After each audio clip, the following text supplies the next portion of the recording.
Charles Hardin Holly, known worldwide as Buddy Holly, was born on September 7, 1936, in Lubbock, Texas. He was the youngest of 4 children in a family immersed in music. While his older siblings held an interest in instruments and song, it was Buddy who displayed a magnetic pull toward the craft.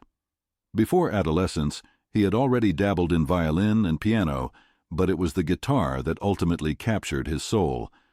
By his teenage years, Buddy was performing country and western music on Lubbock's KDAV radio station with his schoolmate Bob Montgomery. Their harmony-driven act, known as Buddy and Bob, hinted at Holly's potential to break molds and reach ears far beyond Texas.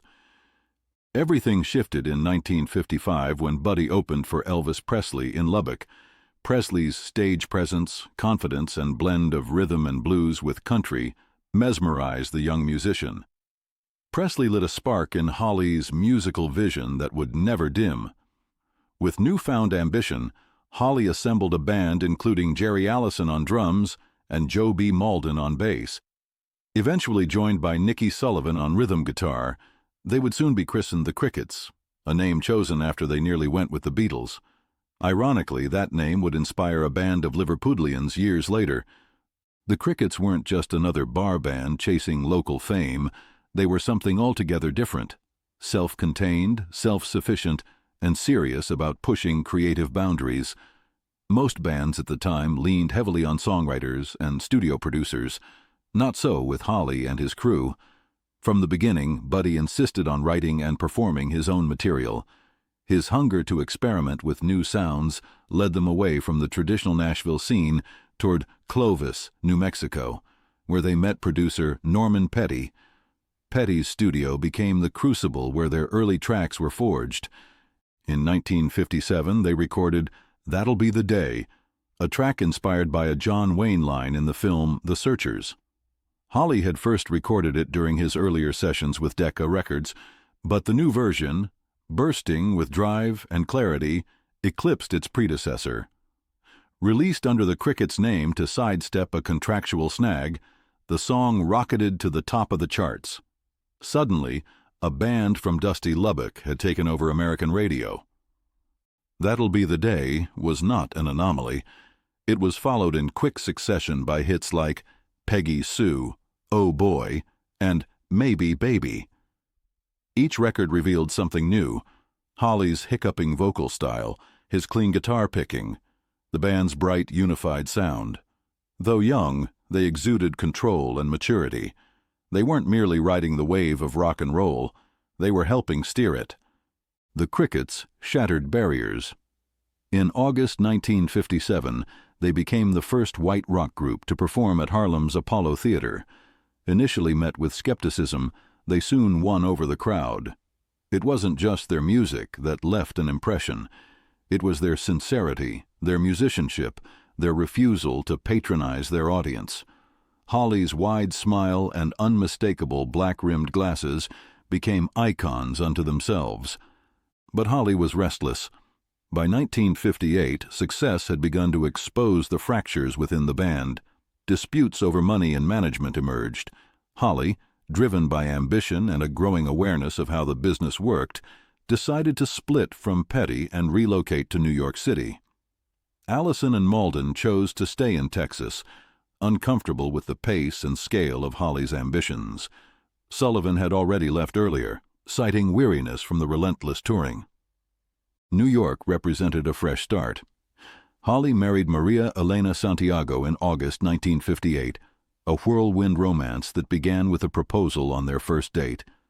He envisioned branching into new musical realms, a jazz-influenced LP, film, soundtracks, collaborations with Ray Charles and Mahalia Jackson. But these dreams came at a cost. Financial pressure began to mount. Disputes over unpaid royalties from Petty weighed heavily. Determined to stay afloat, Holly agreed to join the Winter Dance Party Tour in January 1959. The tour was brutal. A patchwork of dates across the Midwest during one of the harshest winters on record, it was plagued by faulty buses, frigid conditions, and inadequate planning. Frostbite and exhaustion ran rampant among the musicians. Desperate to escape another night on a freezing bus, Holly chartered a small Beechcraft Bonanza plane on February 3, 1959, to take him to the next stop in Moorhead, Minnesota. Richie Valens and J.P. the Big Bopper Richardson joined him. Minutes after takeoff from Clear Lake, Iowa, the plane crashed in a snow-covered field, killing all aboard. Holly was 22. Back in Lubbock, a grieving family struggled to make sense of the loss. Maria Elena, who had been pregnant at the time, suffered a miscarriage shortly after hearing the news. The emotional and cultural shockwave reverberated far beyond Texas. Don McLean would later immortalize the date as the day the music died. Yet Holly's story did not end in that frozen cornfield. The Crickets, minus their charismatic frontman, chose to carry on. With Sonny Curtis stepping in on guitar and songwriting duties, they continued recording. Their 1960s work, including collaborations with Bobby Vee, scored well internationally, particularly in the UK, where their influence loomed large. The Beatles took their name in homage to the Crickets. Lennon and McCartney recorded "That'll Be the Day" in their earliest days. Keith Richards once remarked that the Crickets were the prototype for every rock band that followed. Over the ensuing decades, the Crickets evolved.